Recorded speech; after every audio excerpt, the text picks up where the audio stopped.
بسم الله الرحمن الرحيم.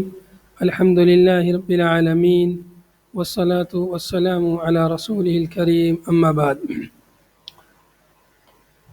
اخوانی فی اللہ، آج کا درس سنن ابی داؤد میں ہم نئی کتاب الفتن شروع کرنے جا رہے ہیں۔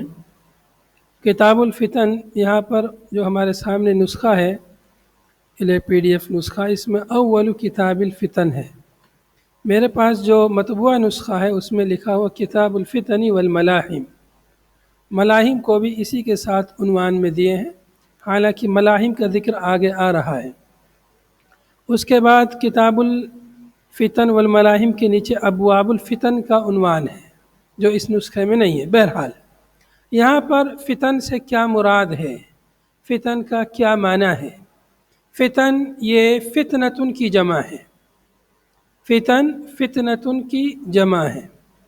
فتنتن مفرد ہے اور اس کی جمع مفرد سے چھوٹی ہے، یعنی یہ ان کلمات میں سے ہے جس کی جمع مفرد سے چھوٹی ہے۔ حالانکہ اکثر کلمات میں جمع کا کلمہ مفرد سے بڑا ہوتا ہے، لیکن اس میں جمع کا کلمہ مفرد سے چھوٹا ہے۔ فتنہ کا مطلب کیا ہوتا ہے؟ فتنہ کا اصل معنی ہوتا ہے اختبار۔ اصل الفتنة الاختبار۔ فتنہ کا اصلی معنی اختبار، امتحان، آزمائش۔ المحنۃ والفضیحۃ والعذاب، یہ مختلف معنی میں یہ لفظ استعمال کیا جاتا ہے۔ شروع میں یہ اس کا استعمال امتحان کے لیے ہوتا تھا، اور بعد میں دھیرے دھیرے مکروہ، ناپسندیدہ چیز، اور پھر کفر، اسم، فضیحت، فجور، فسق وغیرہ کے لیے بھی اس کا استعمال ہونے لگا۔ یہاں پر فتن سے مراد یہاں پر وہ فتنے ہیں جو مسلمانوں کے مابین آپس میں جو قتل و قتال، ظلم و زیادتی، عدوان و سرکشی جو مسلمانوں کے درمیان ہوئیں یا ہوں گی، جن کے بارے میں نبی صلی اللہ علیہ وسلم نے خبر دی کہ مستقبل میں ایسا ہوگا ایسا ہوگا، ان فتنوں کا ذکر اس کتاب میں ہے۔ اور فتنے کے وقت میں ایک مسلمان کا کیا موقف ہونا چاہیے، اسے کیا کرنا چاہیے، کیسے اپنے آپ کو فتنے سے بچانا چاہیے، اس کا بھی ذکر اس کتاب میں، ان ابواب میں آئے گا انشاءاللہ۔ تو یہ وہ فتنے ہیں کہ جس میں آدمی کو یہ سمجھ میں نہیں آتا کہ کون حق پر ہے، کون باطل پر ہے۔ وہ بھی حق پر، وہ بھی کہتا میں حق پر، وہ بھی کہتا میں حق پر، وہ اس کو باطل، وہ اس کو باطل۔ دونوں مسلمان ہیں، دونوں میں لڑائی، جنگ، جدال، اور سمجھ نہ سکے آدمی کہ وہ کیا کریں۔ تو یہ ایسے حالات جو ہے یہ فتنے کہلاتے ہیں، اور ایسی جنگیں آپسی اور ایسی ظلم و زیادتی، عدوان، یہ سب فتنوں میں داخل ہیں۔ یہاں پر پہلا باب ہے ذکر الفتن و دلائلہا۔ ذکر الفتن و دلائلہا، فتنوں کا ذکر اور اس کے دلائل۔ یہاں پر باب کا لفظ نہیں ہے، نیچے کچھ ذکر کیا ہے، زاد فی المطبوع باب، یعنی اس کا جو مخطوطہ ہے اس میں باب کا ذکر نہیں، میرے پاس جو نسخہ ہے اس میں باب موجود ہے۔ باب ذکر الفتن و دلائلہا، اس طرح باب ہے، فتنوں کا تذکرہ اور فتنوں کے دلائل اس باب میں آئیں گے۔ پہلی حدیث ہے اس باب کی، قال الامام ابو داود رحمہ اللہ حدثنا عثمان بن ابی شیبہ قال حدثنا جریر عن الأعمش عن ابی وائل عن حذیفة رضی اللہ عنہ قال قام فينا رسول الله صلى الله عليه وسلم قائما فما ترك شيئا يكون في مقامه ذلك إلى قيام الساعة إلا حدثه۔ اس حدیث کو روایت کیا ہے حضرت حذیفہ ابن یمان رضی اللہ عنہ نے۔ حذیفہ ابن یمان رضی اللہ عنہ یہ صحابی ابن صحابی، ان کے والد بھی صحابی ہیں، اور فتنوں کے بارے میں انہوں نے حدیثیں روایت کی ہیں، نقل کی ہیں، اور یہ تاکہ فتنوں سے بچنے کے لیے اور فتنوں کے ڈر سے اللہ کے نبی صلی اللہ علیہ وسلم سے اس طرح کے سوالات کیا کرتے تھے، اس لیے انہیں اس طرح کی بہت ساری حدیثیں یاد تھیں اور انہوں نے بیان کی ہیں۔ کہتے ہیں کہ قام فینا رسول اللہ صلی اللہ علیہ وسلم، ہمارے درمیان رسول اللہ صلی اللہ علیہ وسلم کھڑے ہوئے۔ قام فینا ہمارے درمیان، یعنی بیننا ہمارے درمیان کھڑے ہوئے، قائماً یعنی قیاماً، قامہ کا مصدر قیاماً ہونا چاہیے لیکن تمام نسخوں میں قائماً ہی ہے۔ قام فینا رسول اللہ صلی اللہ علیہ وسلم قائماً، ہمارے درمیان رسول اللہ صلی اللہ علیہ وسلم کھڑے ہوئے مطلب خطبہ دینے کے لیے، خطیب کے طور پر کھڑے ہوئے، کچھ بیان کرنے کے لیے کھڑے ہوئے۔ پھر آپ صلی اللہ علیہ وسلم نے خطبہ دیا، تقریر کی، تو کہتے ہیں کہ فما ترک شیئا، فما ترک شیئا، آپ صلی اللہ علیہ وسلم نے کچھ نہیں چھوڑا، ساری چیزیں بیان کر دی۔ فما ترک شیئا یکون فی مقامہ ذالک، یکون جو چیز ہوں گی الی قیام الساعۃ، قیامت تک، یکون الی قیام الساعۃ، جو قیامت تک جو چیز بھی، جو فتنے بھی ہوں گے، سب کو نبی صلی اللہ علیہ وسلم نے بیان کیا، کوئی نہیں چھوڑا۔ فی مقام ذالک، اپنے اس جگہ میں، فی مقام ذالک، اس کے بارے میں کہتے ہیں کہ متعلق بترک، یہ ترک سے متعلق ہے۔ آپ نے اس جگہ میں کوئی چیز نہیں چھوڑی، یعنی اس جگہ پہ آپ کھڑے ہوئے اور آپ نے تمام چیزیں جو قیامت تک ہوں گی، قیامت کے قائم ہونے تک جو فتنے رونما ہوں گے، ان تمام چیزوں کو الا حدثوا، مگر آپ نے بیان کر دیا۔ فما ترک شیئا الا حدثہ، آپ نے کوئی چیز ترک نہیں کی مگر آپ نے اس کو بیان کر دیا، صحابہ کرام کے لیے وعدے کر دیا۔ یعنی اللہ کے نبی صلی اللہ علیہ وسلم نے اپنے صحابہ کرام کو ان فتنوں سے آگاہ کر دیا، اور مستقبل کے جو امور ہیں ان کو آپ صلی اللہ علیہ وسلم نے بیان کر دیا، کیا کیا اس دنیا میں ہونے والا ہے۔ تو یہ غیب کی بات ہے، اور غیب کا علم صرف اللہ تعالیٰ کو ہے۔ تو یہاں پر اللہ کے نبی صلی اللہ علیہ وسلم نے اللہ رب العالمین کی طرف سے جو وحی آتی تھی اس کی روشنی میں بیان فرمایا۔ اس سے بدعتی لوگ استدلال کرتے ہیں کہ نبی صلی اللہ علیہ وسلم کو غیب کا علم تھا، نعوذ باللہ، نبی صلی اللہ علیہ وسلم کو غیب کا علم نہیں تھا، غیب کا مالک صرف اللہ تعالیٰ ہے، اللہ کے علاوہ کوئی عالم الغیب نہیں ہے۔ اور انبیاء کرام جو غیب کی باتیں بتلاتے تھے، وہ ماضی سے متعلق ہوں یا مستقبل سے متعلق ہوں، جنت جہنم سے متعلق ہوں، ساری باتیں وحی کے ذریعے سے بتلاتے تھے۔ وحی کے ذریعے غیب کی باتیں جو آپ کو معلوم ہو جاتی تھی، نبی صلی اللہ علیہ وسلم کو، انبیاء کرام کو، اس معلوم ہونے سے وہ عالم الغیب نہیں بن جاتے۔ عالم الغیب تو اللہ تعالیٰ ہی ہے۔ ایسے تو ہمیں بھی بہت ساری غیب کی باتیں معلوم ہیں، ہمیں بھی معلوم ہے کہ دجال نکلے گا، مہدی کا ظہور ہوگا، عیسیٰ علیہ السلام کا نزول ہوگا، غیب کی باتیں تو کیسے معلوم ہوئی ہمیں؟ نبی صلی اللہ علیہ وسلم کے واسطے سے، احادیث کے ذریعے سے معلوم ہوا۔ تو یہ باتیں ہمیں معلوم ہو گئی تو اس کا یہ مطلب نہیں ہے کہ ہم عالم الغیب ہو گئے۔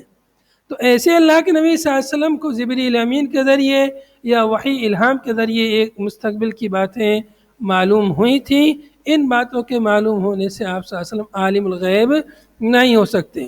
قرآن پاک میں متعدد مقامات پر واضح طور پر اللہ نے کہا ہے کہ غیب کا وَعِندَهُ مَفَاتِحُ الْغَيْبِ لَا يَعْلَمُهَا إِلَّا هُوَ وَيَعْلَمُ مَا فِي الْبَرِّ وَالْبَحْرِ، واضح طور پر کہا ہے کہ غیب کی کنجیاں اللہ کے پاس ہیں، اس کے سوا کوئی نہیں جانتا۔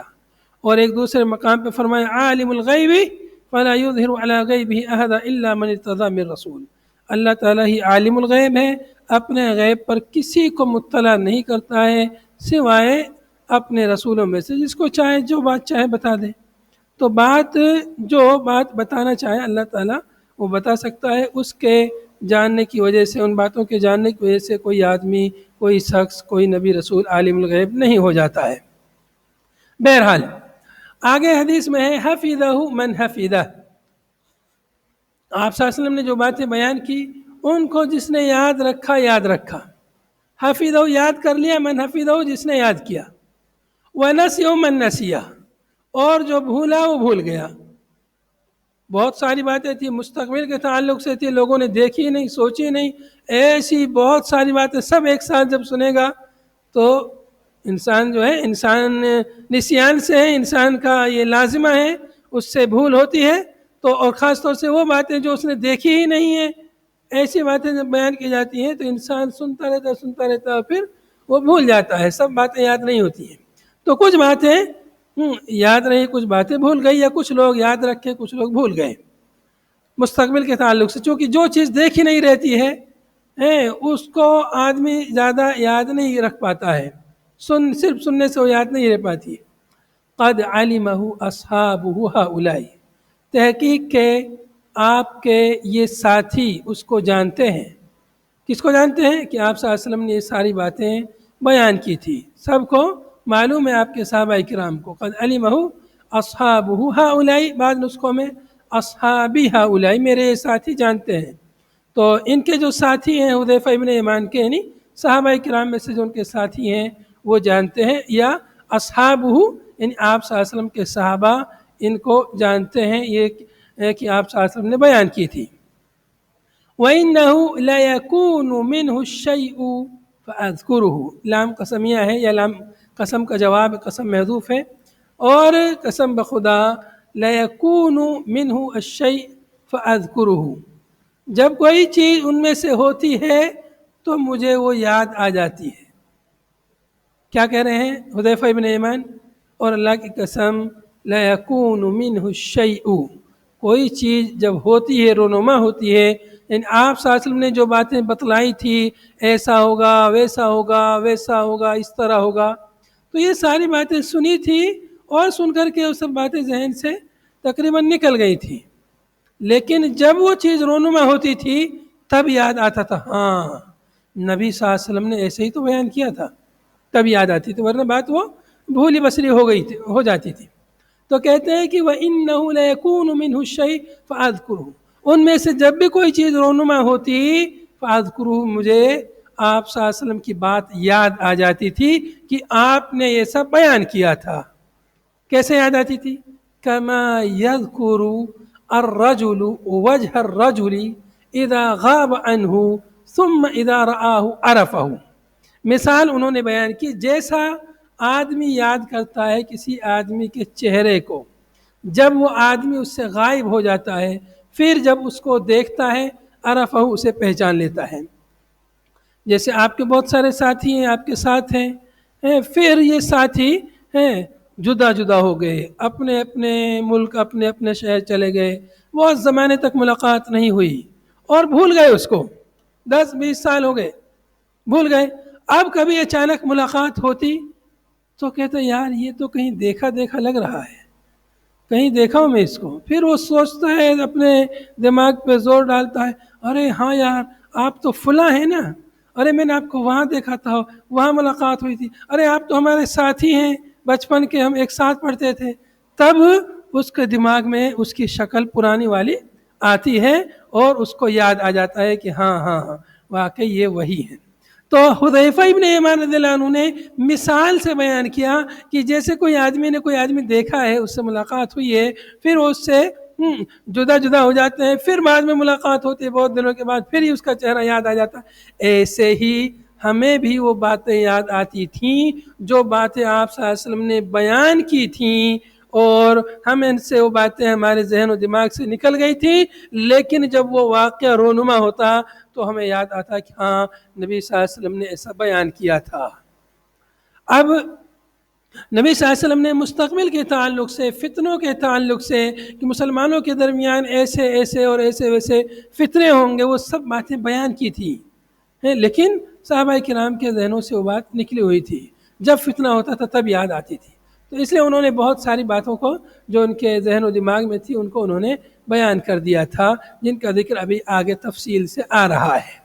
تو اس حدیث سے ہمیں یہ بات معلوم ہوئی کہ اللہ کے نبی صلی اللہ علیہ وسلم نے مستقبل کے تعلق سے بہت سارے فتنوں کا تذکرہ کیا تھا۔ آگے روایت میں آ رہا ہے کہ آپ نے فَأَكْثَرَ فِي ذِكْرِهَا، بکثرت آپ نے تفصیل سے بیان کیا، آگے روایت میں آ رہا۔ تو نبی صلی اللہ علیہ وسلم نے مستقبل میں رونما ہونے والے فتنوں کا تذکرہ کیا تاکہ لوگ ان فتنوں سے بچیں، ان فتنوں سے اپنے آپ کو بچا سکیں، اور بچنے اور بچانے کا طریقہ بھی آگے احادیث میں آ رہا ہے۔ اس سے یہ بھی معلوم ہوا کہ انسان سے جو ہے باتیں بھول چوک ہوتی ہے، انسان نسیان سے ہے اور بہت ساری باتوں کو انسان بھول جاتا ہے۔ بھولنا یہ انسان میں کوئی مطلب عیب کی بات نہیں ہے، اس اعتبار سے کہ انسان کا لازمہ ہے۔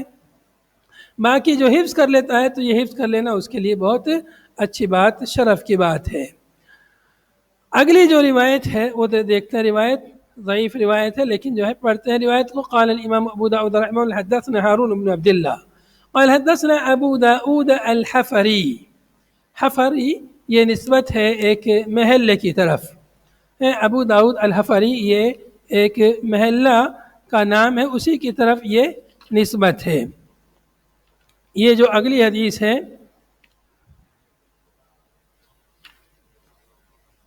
یہ ہمارے یہاں تھوڑی ایک حدیث چھوڑ کر ہے، کوفہ میں ایک محلے کا نام ہے الحفر، اسی کی طرف یہ نسبت ہے۔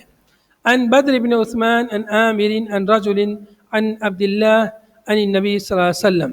ایک حدیث یہاں سے چھوٹ گئی ہے، میرے خیال سے شاید ہو سکتا ہے آگے جا کے آئے، میرے یہاں وہ حدیث ہے لیکن آپ کے یہاں اس نسخے میں نہیں ہے،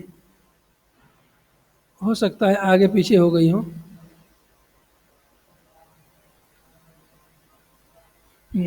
میں اس حدیث کو پڑھتا ہوں جو حدیث میرے یہاں نسخے میں ہے، چونکہ یہاں مجھے نظر نہیں آ رہی ہے۔ ہاں ادھر ہے، ہاں ادھر ہے، پیچھے ہے، بعد میں آ رہی، ٹھیک ہے۔ تو یہ روایت دیکھتے ہیں، اس روایت کو حضرت عبداللہ نے روایت کیا اور ان سے ایک آدمی نے روایت کیا۔ یہ آدمی کون ہے؟ یہ اب مبہم ہے، کچھ پتہ نہیں کون آدمی ہے، ثقہ ہے، ضعیف ہے، وضاع ہے، کذاب ہے، نہیں معلوم۔ اس لیے اس حدیث کی سند پر حکم لگایا ہے ضعف کا، کی سند میں ایک مبہم آدمی ہے۔ ان عبداللہ، عبداللہ سے مراد عبداللہ ابن مسعود الحضلی رضی اللہ عنہ ہے۔ عن النبی صلی اللہ علیہ وسلم قال، کہ نبی صلی اللہ علیہ وسلم نے ارشاد فرمایا، یکون فی هذه الامة اربع فتن، کہ اس امت میں 4 فتنے ہوں گے، اس امت میں 4 فتنے ہوں گے، فی آخر یا الفنا، آخری فتنے میں، ان فتنوں میں سے جو آخری فتنہ ہوگا اس میں فنا ہے، فنا کے گھاٹ اتر جائیں گے لوگ، یعنی موت، فنا یعنی موت ہے آخری فتنے میں۔ تو یہ مختصر حدیث یہاں پر ہے، حدیث کی سند ضعیف ہے، البتہ اسی جیسی حدیثیں، اسی مفہوم کی روایتیں اور کتابوں میں بھی مروی ہیں۔ ایسے ہی نعیم بن حماد نے اپنی کتاب الفتن میں ایک روایت نقل کی حذیفہ سے، یکون فی امتی اربع فتن وفی الرابعۃ الفنا۔ واخرج عن عمران بن حسین، اور عمران بن حسین سے ایک دوسری روایت نقل کی ہے، تکون اربع فتن الاولى يستحل فيها الدم، 4 فتنے ہوں گے، پہلے فتنے میں تو مسلمان کے خون کو حلال سمجھ لے گا، دوسرا جو فتنہ ہوگا اس میں یستحل فیها الدم والمال، یا یستحل فیها الدم والمال، جس میں خون کو اور مال کو حلال سمجھ لیا جائے گا، مسلمان کے خون اور مال کو حلال سمجھ لیا جائے گا، لوگ مسلمان کو قتل کرے گا، اس کے مال کو لوٹ لے گا۔ تیسرا فتنہ ایسا ہوگا کہ جس میں خون مال کے ساتھ میں شرمگاہ کو بھی حلال سمجھ لے گا، یعنی مسلمان کی عورتوں کو لونڈی اور باندی بنا لے گا، اس طرح سے فتنہ ہوگا۔ چوتھا جو فتنہ ہوگا اس کے بارے میں الدجال، وہ دجال کا فتنہ ہوگا۔ تو مطلب مسلمانوں میں اس قدر فتنے رونما ہوں گے، اور ایسے ہی طبرانی میں بھی یہ روایت ہے۔ حکم کیا ہے؟ اللہ عالم۔ بہرحال یہاں پر یہ جو حدیث ہے یہ سند کے اعتبار سے ضعیف حدیث ہے۔ ویسے فتنے صرف 4 نہیں، بہت سارے، لیکن ہو سکتا ہے یہاں 4 فتنوں سے مراد بہت بڑے بڑے فتنے مراد ہوں، اس قدر بڑے فتنے ہوں کہ مسلمان کے خون کو حلال سمجھے، اس کے مال کو حلال سمجھے۔ تو یہ فتنے تو موجود ہیں، مسلمان کے خون کو، جو خوارج قسم کے لوگ ہیں، جو سب دہشت گرد تنظیمیں ہیں، وہ سب مسلمانوں ہی کا نقصان کر رہے ہیں، جو القاعدہ، طالبان وغیرہ سب جو تنظیمیں بنی ہوئی ہیں، IIS وغیرہ، یہ سب دہشت گرد تنظیمیں ہیں، اور یہ دین کے نام پر اور جہاد کے نام پر مسلمانوں ہی کا خون خرابہ کر رہی ہیں۔ انہوں نے آج تک دشمن کو کوئی نقصان نہیں پہنچایا، صرف مسلمانوں ہی کو یہ لوگ نقصان پہنچا رہے ہیں، مسلمانوں ہی کو یہ لوگ نقصان پہنچا رہے ہیں، اور مسلمان ملکوں ہی میں سارے دنگے فساد یہ لوگ کر رہے ہیں۔ تو یہی سب فتنے ہیں۔ ان میں سے بعض لوگ ایسے بھی ہیں جو مسلمان کے خون جان مال کے ساتھ ساتھ ان کی عورتوں کی عزتوں کو بھی لوٹتے ہیں۔ تو یہ تینوں فتنے گویا ہو چکے ہیں۔ دجال کا فتنہ آنا باقی ہے، دجال کا فتنہ آنا باقی ہے۔ اللہ تعالیٰ ہر قسم کے فتنوں سے ہمیں محفوظ رکھے۔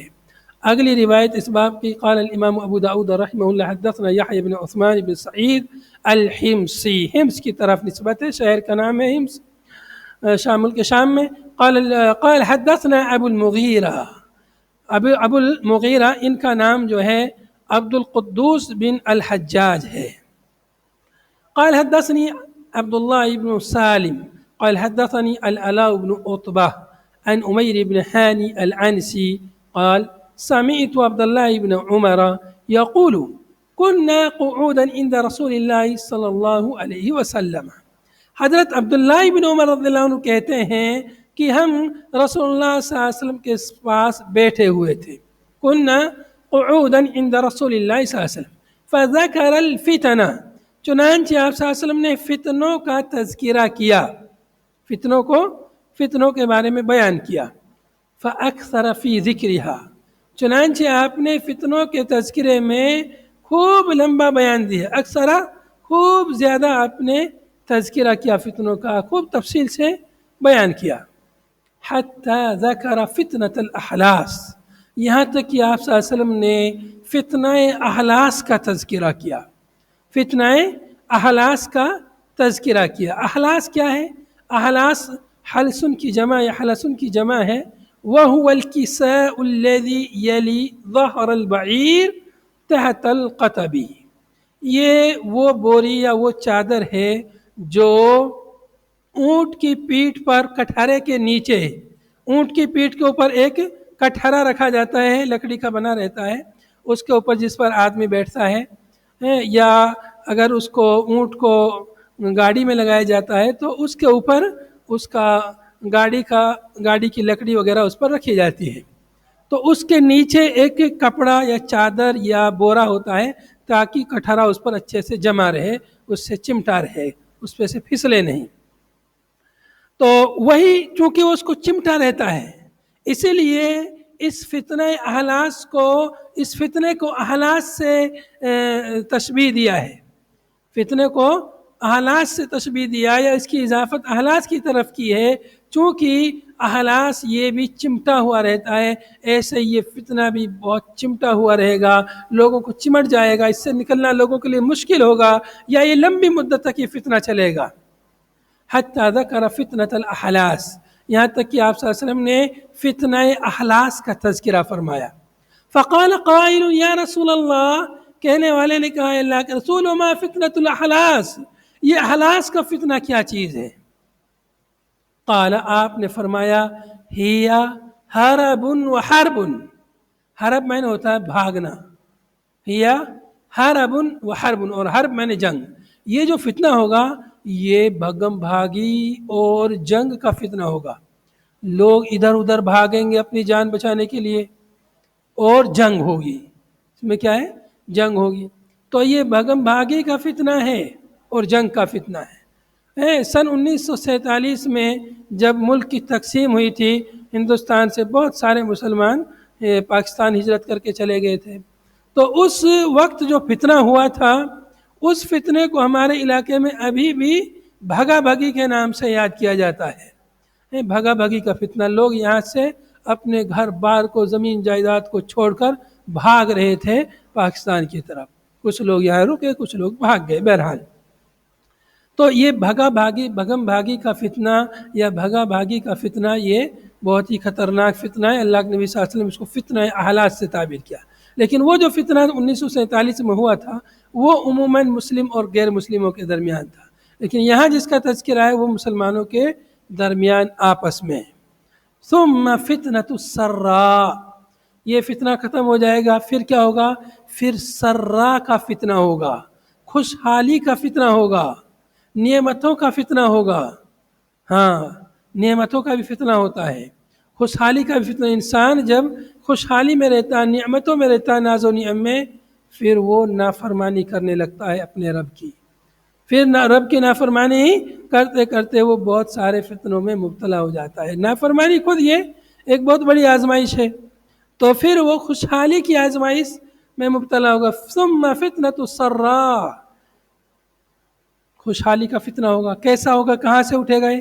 دخنها من تحت قدمی رجل من اہل بیتی، دخن میں نے دھواں، اس کا دھواں کہاں سے اٹھے گا؟ من تحت قدمی رجل من اہل بیتی، میرے اہل بیت میں سے ایک آدمی کے دونوں قدموں کے نیچے سے اس کا دھواں اٹھے گا۔ دخن کا مطلب دھواں ہوتا ہے، مطلب یہاں پر کیا ہے؟ ظہور، اس فتنے کا ظہور، اس فتنے کا بھڑکنا، اس فتنے کا پیدا ہونا کہاں سے ہے؟ میرے اہل بیت میں سے ایک آدمی کے دونوں قدموں کو نیچے سے، مطلب نبی صلی اللہ علیہ وسلم کے اہل بیت، آپ کے نسب میں سے کوئی شخص ہوگا، وہ نسب پر گھمنڈ اور غرور میں مبتلا رہے گا اور نبی صلی اللہ علیہ وسلم کے طریقے کو چھوڑ دے گا، اور اسی گھمنڈ اور غرور میں مبتلا ہو کر وہ فتنے میں ملوث ہو جائے گا۔ آپ دیکھیں گے بہت سارے ایسے لوگ ہیں جو اپنے آپ کو سید کہتے ہیں کہ ہم لوگ سید ہیں، اور سید کے غرور اور گھمنڈ میں وہ اس قدر چلے گئے ہیں کہ انہوں نے اللہ کے نبی صلی اللہ علیہ وسلم کے صحابہ کرام کو نہیں بخشا۔ آپ دیکھیں گے ابھی اسی زمانے میں سید سلمان ندوی اپنے آپ کو سید کہتا ہے، نبی صلی اللہ علیہ وسلم کے خاندان سے اپنے آپ کو جوڑتا ہے، لیکن کتنے فتنوں میں مبتلا ہو گیا ہے، نبی صلی اللہ علیہ وسلم کے صحابہ کو نہیں بخش رہا ہے، صحابہ کرام کے خلاف زبان درازی کر رہا ہے، حضرت امیر معاویہ رضی اللہ عنہ کے خلاف زبان درازی کر رہا ہے۔ تو یہ ایسے ہی فتنے ہیں جو، تو اللہ کے نبی صلی اللہ علیہ وسلم فرمایا میرے اہل بیت میں سے ایک آدمی کے قدموں کے نیچے سے اس فتنے کا دھواں اٹھے گا، یا وہ فتنہ ظاہر ہوگا، یا وہ فتنہ بھڑکے گا۔ آگے فرمایا یزعم، وہ آدمی گمان کرے گا، انہ منی، کہ وہ مجھ سے ہے، ولیس منی، حالانکہ وہ مجھ سے نہیں ہے۔ وہ آدمی اپنے آپ کو سمجھے گا میں نبی صلی اللہ علیہ وسلم کے خاندان سے ہوں، میں نبی صلی اللہ علیہ وسلم سے ہوں، ولیس منی، حالانکہ وہ مجھ سے نہیں ہے، مطلب ویسے نسب سے تو ہوگا لیکن نبی صلی اللہ علیہ وسلم کے طریقے پر نہیں ہوگا۔ ولیس منی یعنی ولیس علی طریقتی، ہمارے طریقے پر نہیں ہوگا، نبی صلی اللہ علیہ وسلم کے طریقے پر نہیں ہوگا، اب اس کا من مانی اپنے طریقہ ہوگا۔ تو جو نبی صلی اللہ علیہ وسلم کے طریقے پر نہیں ہوگا، چاہے وہ نبی صلی اللہ علیہ وسلم سے کتنا بھی قریبی ہو، اس کے لیے وہ قربت کچھ نفع نہیں دے گی، کچھ فائدہ نہیں دے گی، اس لیے کہ آپ نے فرمایا وَإِنَّمَا أَوْلِيَائِي الْمُتَّقُونَ، میرے اولیاء، میرے احباب، میرے دوست تو متقی لوگ ہیں۔ ایسا نہیں کہ جو میرے نسب سے ہے وہ کچھ بھی کرے، نہیں، بلکہ اصل اعتبار تقوی کا ہے، اصل اعتبار تقوی کا ہے۔ جس کا جتنا مضبوط تقوی ہوگا وہ اللہ کے اور اس کے رسول کے اتنا ہی زیادہ قریب ہوگا، نسب کی قربت سے قریب نہیں ہوگا۔ اگر نسب کے قریب ہے لیکن اس کے اعمال نبی صلی اللہ علیہ وسلم کے اعمال کے مطابق نہیں رہے تو اسے کچھ فائدہ نہیں دے گا۔ یہ فتنہ ہوگا، پھر کیا ہوگا؟ ثم یصطلح الناس، پھر لوگ صلح کر لیں گے، اتفاق کر لیں گے، علی رجل، ایک آدمی پر۔ دو مسلمانوں کے دو گروہوں میں فتنوں میں لوگ مبتلا رہیں گے، دو گروہ میں بٹے رہیں گے، پھر ایک آدمی پر وہ لوگ اتفاق کر لیں گے۔ ثم یصطلح الناس علی رجل کورک علی ضلع، کیسے ہوگی یہ صلح؟ جیسے ورک میں نے چوتڑ، سرین، علی ضلع، ضلع میں نے پسلی، جیسے پسلی پر سرین۔ یہ تعبیر ہے کہ یہ جو صلح ہوگی اس میں استقلال نہیں ہوگا، اس میں تثبت نہیں ہوگا، اور یہ صلح جو ہے زیادہ دیر نہیں چل پائے گی۔ تو چونکہ جیسے سرین یہ بھاری ہے اور ضلع یہ پتلی ہوتی ہے، اس پر جو ہے اس کا ٹکنا، یعنی اس پر اس کا جمنا یہ درست نہیں ہے، صحیح نہیں رہ پائے گا، ایسے ہی یہ صلح بھی صحیح نہیں ہوگی۔ ثم فتنۃ الدحیمہ، پھر اس کے بعد دحیمہ کا فتنہ ہوگا۔ دحیمہ کا فتنہ بولے تو بالکل اندھیری رات کا فتنہ، دحیمہ کہتے ہیں اندھیر کو، اور دہمہ اندھیر کو کہتے ہیں، تصغیر ہے، اور تصغیر اس لیے آئی ہے کہ مزید اس میں اس کے فتنے کی عظمت کو بیان کرنے کے لیے کہ وہ فتنہ بہت ہی زیادہ کالا، اندھیری رات کی طرح کالا فتنہ ہوگا، لا تدعو احدا، کسی کو نہیں چھوڑے گا، من هذه الامہ اس امت میں سے الا لتمته لتمتا مگر وہ ہر شخص کو ایک چانٹا لگا دے گا. لتمته لتمتا لطمہ کہتے ہیں چانٹا لگانے کو.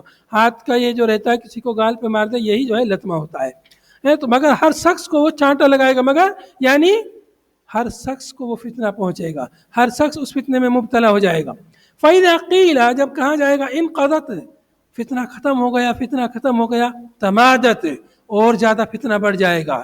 یصبح الرجل فیہا مؤمنا آدمی اس فتنے میں صبح کرے گا ایمان کی حالت میں, صبح مومن ہوگا.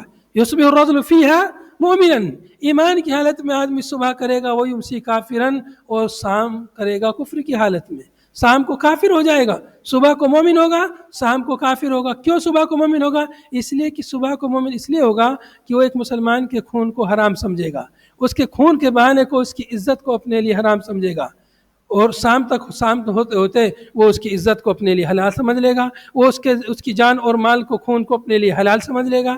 تو مسلمان کے خون کو, جان کو, مال کو حلال سمجھنے سے وہ کافر ہو جائے گا. اس قدر خطرناک فتنہ ہوگا. حتی یصیر الناس الی فسطاطین یہاں تک کہ لوگ دو خیموں میں بٹ جائیں گے. حتی یصیر الناس الی فسطاطین, فسطاط معنی خیمہ, دو گروہوں میں, دو خیموں میں بٹ جائیں گے. دو گروہوں کو خیمہ بھی کہا جاتا ہے کہ یہ پارٹی دو خیموں میں بٹ گئی, تو ایسے کہتے ہیں لوگ دو خیموں میں بٹ جائیں گے. فسطاط ایمان ایک ایمان کا خیمہ ہوگا, لا نفاق فی اس میں نفاق نہیں ہوگا, وہ فسطاط نفاق اور دوسرا نفاق کا خیمہ ہوگا, لا ایمان فی اس میں ایمان نہیں ہوگا, یا تو اصل ایمان نہیں ہوگا یا یہ کہ کمال ایمان اس میں نہیں رہے گا. فَإِذَا كَانَ ذَاكُمْ جب یہ ہو جائے, فَانْتَظِرُ الدَّجَّالِ جب یہ سب فتنے ہو جائیں, یہ تیسرا فتنہ, تو دجال کا انتظار کرو, من یومہ اسی دن سے, او من غدہ یا اس کے اگلے دن سے دجال کا انتظار کرو. مطلب یہ کہ دجال کا آنا اب انتہائی قریب ہے. اس حدیث میں یہ فتنوں کی سنگینی اور کس قدر خطرناک فتنے ہوں گے, اور چند فتنوں کا نبی صلی اللہ علیہ وسلم نے نام بیان فرمایا ہے. فتنۃ الاحلاس, فتنۃ السراء, اور فتنہ یہ آخر میں جو فتنہ ہے کیا نام, دحیمہ, فتنۃ الدحیمہ. تین بڑے بڑے فتنوں کا اس حدیث میں ذکر ہوا ہے. اللہ تعالی ہمیں ہر قسم کے فتنوں سے محفوظ رکھے. وآخر دعوانا ان الحمد للہ رب العالمین, والسلام علیکم ورحمۃ اللہ وبرکاتہ.